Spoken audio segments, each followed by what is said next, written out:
Chapter 4, Kit's Hard Times. Kit! Dad gasped. Kit couldn't breathe. She felt as if she had been punched hard in the stomach. Shock, disbelief, and a sickening feeling of terrible shame shot through her as she stared at Dad. Suddenly, Kit could bear no more. She pushed past Ruthie and Sterling and bolted through the swinging doors. She ran through the kitchen and past the stoves with kettles of soup that had billowing clouds of steam rising from them. She burst out the back door into the alley. Once she was outside, her legs felt wobbly, and she sagged against the hard brick wall. In a moment, Ruthie and Sterling were beside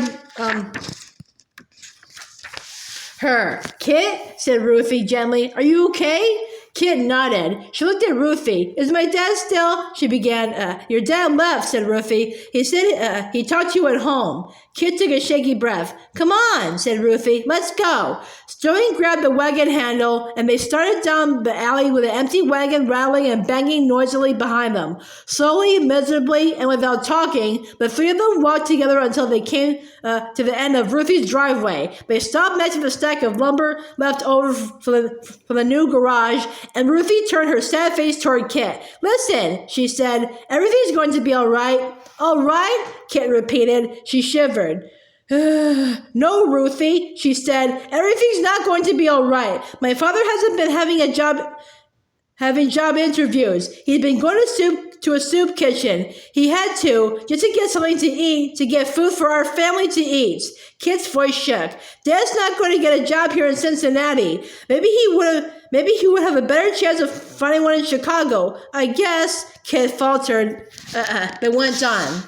I guess now I hope that he will go. No, you don't, said Sterling in his husky voice. Kit frowned. What do you know about what I want? She asked. Your father is in Chicago, sending you letters with money stuck in them. No, said Sterling. His gray eyes looked straight at Kit. He isn't. What are you talking about? Asked Kit. I saw the money.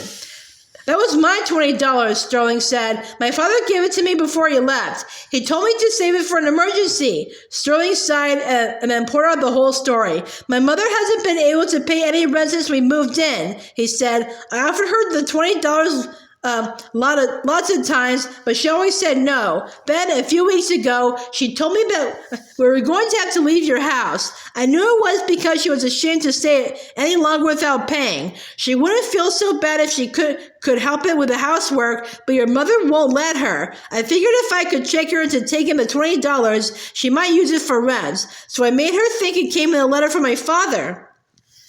Kit squinted at Sterling, trying to understand. You sneak the money into the letter? She asked. Sterling shook his head. No, he said. It's worse than that. He paused. I wrote the letter myself. I typed it on your typewriter. What? Kit and Ruthie asked together. The truth, Sterling hesitated. The truth is, I don't know where my father is, he said, but I'm pretty sure he's never coming back here to my mother and me. He flew the coop, as Roger said. Oh no, Ruthie sighed. Kit felt her hands clench into fists.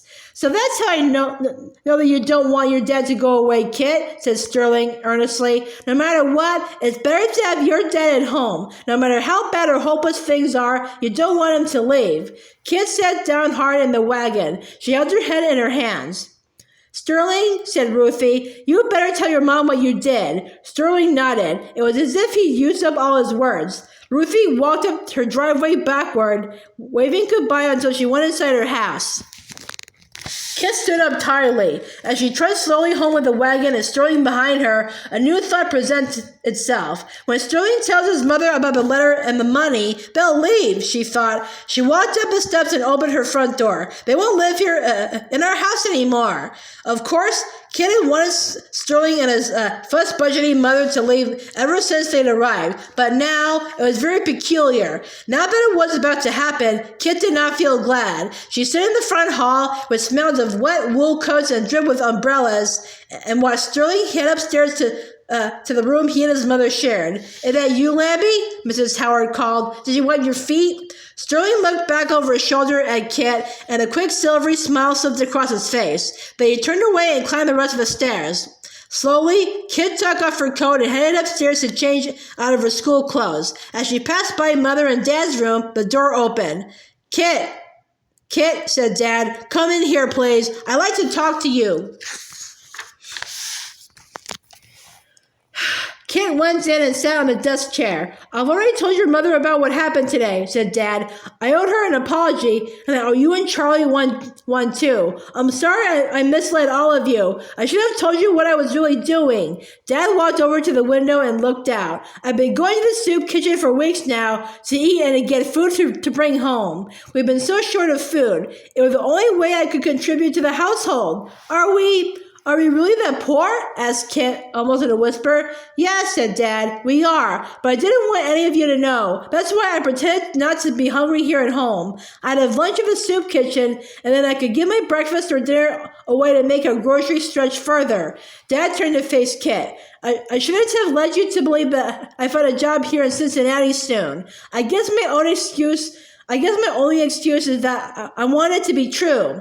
Kit went to stand next to Dad. He put his arm around her shoulder.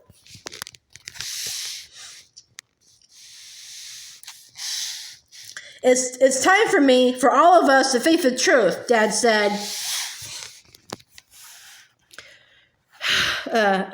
But, said Dad, it's time for all of us to face the truth. And the truth is that there's nothing for me to do here. There's no point in studying the want ads in the newspapers every day for a job that's never going to appear. So your mother and I have decided I'm going to Chicago. Oh, Dad, cried Kit, you're not going to Chicago because of that letter from Sterling's father, aren't you? Are you? Because, Dad held up his hand to stop her. I'm going, he said, because there's really no alternative. We don't have room in the house to take in as many boarders as we need. If I go to Chicago, maybe I can find a job and send a little money home. I don't want you to go, Dad, Kit said desperately. You'll have to write to me and tell me what happens after I leave, Dad said, smiling a small smile. It'll be like the old days. Remember the newspapers you used to make for me? I love them so much. When I'm gone, will you write me newspapers and send them to me so it won't feel so far away? Kit nodded slowly. That's my girl, said Dad. You are my reporter during the good times. I need you to be my reporter during the hard times, too. Hard times, thought Kit dully as she left Dad and walked down the hallway. The odor of onions frying rose up from the kitchen, and Kit knew that Mother must be making another one of the odd sauces she made so often nowadays, one that was meant to stretch a small piece of meat to feed a crowd. Kit heard Miss Hart and Miss Finney laughing in the room and Mr. Peck teaching Charlie to play his big double bass fiddle. She thought about the chores waiting for her that absolutely had to be done. Mother needed her to set a table for dinner and scrub the potatoes and put them in the oven to bake. Then there was laundry to iron and fold and put away, all before dinner. This is it, Kit thought. This is the truth of my life now, maybe forever. With heavy, defeated steps, Kit climbed the stairs to the attic. How foolish she had been to think that her life was going to go back to the way it used to be. Kit sank in her desk chair. She cleared a space between her typewriter and a pile of papers and rested her head on her arms. She had been wrong about so many things. Instead of resenting the boarders, she should have been grateful for them. Instead of wanting them to leave, she should have been trying to figure out a way to fit more boarders in the house. Because Kit felt pinpricks of fear up her spine. Because there was no guarantee that Dad would be able to find a job in Chicago either. What would become of her family? How would they have enough money for food and clothes and heat? Would they be so poor they'd be kicked out of their house? Oh, I wish we had room for more boarders, Kit thought passionately, that Dad could stay. If Ruthie's right about wishes, and we have to work hard to deserve them, then I promise to work as hard as I possibly can to make this one come true. Kit felt a drop of water on her hand. She looked up and saw a new leak in the roof right above her desk. Drops of water plopped into the papers next to her. Kit saw that the drops had blurred one of her treehouse sketches. Oh, well, what difference does it make? She thought, shoving the paper aside. Dad won't be here to build it. There's no use for the sketch of Ruthie's lumber now. Kit sat bolt upright. Unless, wait a minute, treehouse? Boarding house? Suddenly, Kit had an idea.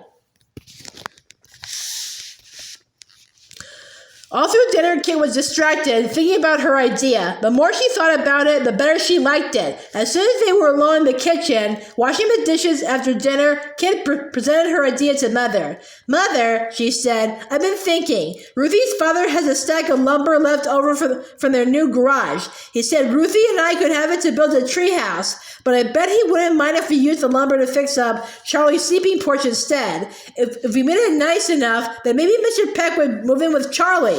And then, Mother asked, then we could put 2 new boarders in Mr. Peck's room, said Kit.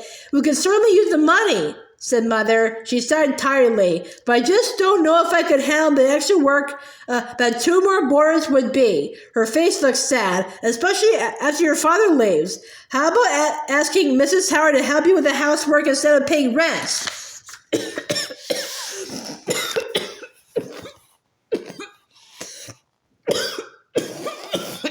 Asked Kit. I still help too, of course, but Mrs. Howard is a crackerjack cleaner. Mother shook her head. I'm not sure she'd agree to that, she said. I think she would, said Kit. Sterling says she wants to help. Mother was quiet for a thoughtful moment. Then she said, Kit, dear, it's very ingenious of you to have thought of all this, and it would be very nice of you and Ruthie to sacrifice your treehouse lumber. But I'm afraid lumber for the renovation is not our only problem. We don't have money to pay a carpenter. Who do the work? Kit sighed and sat down at the kitchen table, discouraged. Then suddenly, she and Mother looked at each other. They both had the same idea at the same time. Together they said, Dad could do it, said Kit. He's great at building things. Yes, agreed Mother, but the idea would have to be presented to him in just the right way. Now that he's decided to go, it'll be hard to change his mind. Kit grinned from ear to ear. You leave that to me, she said, full of enthusiasm. I have a great plan. Mother smiled at last. All right, she said, give it a try. Thanks, Mother, said Kit. She hugged Mother and then darted out of the kitchen door and flew up the stairs 2 at a time. She couldn't carry out her plan alone, but she knew just whom to ask for help. Kit knocked on Sterling's door. Yes, said Mrs. Howard. When she opened the door, Kit saw that the room was as neat as a pin. May I please speak to Sterling? Asked Kit. Mrs. Howard began to say no. He's very tired and then Sterling appeared behind his mother. Sterling, said Kit, looking straight at him, will you help me? Yes, said Sterling immediately. It was as though he'd been waiting for Kit's question for a long time. The next morning, when Dad sat down at breakfast, this is what he saw at his place. The Hard Times News, Special Thanksgiving Day Edition. Editor, Kit Kittredge. Artist, Sterling Howard. Advisor, XXXXX, Margaret Kittredge. Wanted. Tall, bearded man to share sleeping porch with early rising, agreeable teenager. Must play double bass and XX drink coffee. Call Charlie Kittredge. Wanted. Do you have interesting, exciting stories to tell about adventure and nursing? If so, I'd like to hear them. Call Kittredge. Wanted immediately. Talented handyman to fix sleeping porch so XXX it will sleep too. Great working conditions. Call the Kittredge family. Wanted. Need a tidy lady to help with housekeeping in exchange for room and board. Call Margaret Kittredge. Wanted. Kids with wagon to haul away leftover lumber suitable for use in fixing sleeping porch. Call Ruthie Smithens.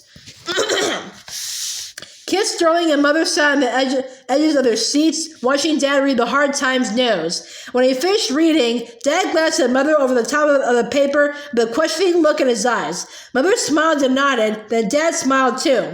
Wow, said Dad, patting the paper. Look at this. There's a construction job in these want ads. A boarding house needs to expand. It's right here in Cincinnati, close to home. Dad winked at Kit. In fact, it is at home. It's the perfect job for me. Kit ran to Dad and hugged him. So you'll stay then? She asked. Yes, said Dad. I'll go talk to Ruthie's father about the leftover lumber today. He handed Kit's newspaper to Mrs. Howard. I think there's a job here that might interest you, Mrs. Howard, he said. Mrs. Howard read the want as it exclaimed, "My land! So there is." She turned to Mother. "I'd like to help you with the housekeeping," she said. "I'm very good at dusting. I noticed that the upstairs hallway. That's Kit's job," Mother interrupted politely. "But with 2 more boarders moving in soon, there'll be plenty to do. I'll be glad to have your help. I'll start today," said Mrs. Howard. Kit stood next to Dad and looked around the breakfast table, and the newspaper was passed from hand to hand. Charlie and Mr. Peck were laughing and talking together about being roommates. Miss Hart and Miss Finney were beaming at her, looking as if they were brimming over with stories to tell. Suddenly, she heard a quiet voice next to her say, "Happy Thanksgiving, Kit." It was Sterling. His gray eyes were shining. Kit smiled. "Happy Thanksgiving, Sterling," she said.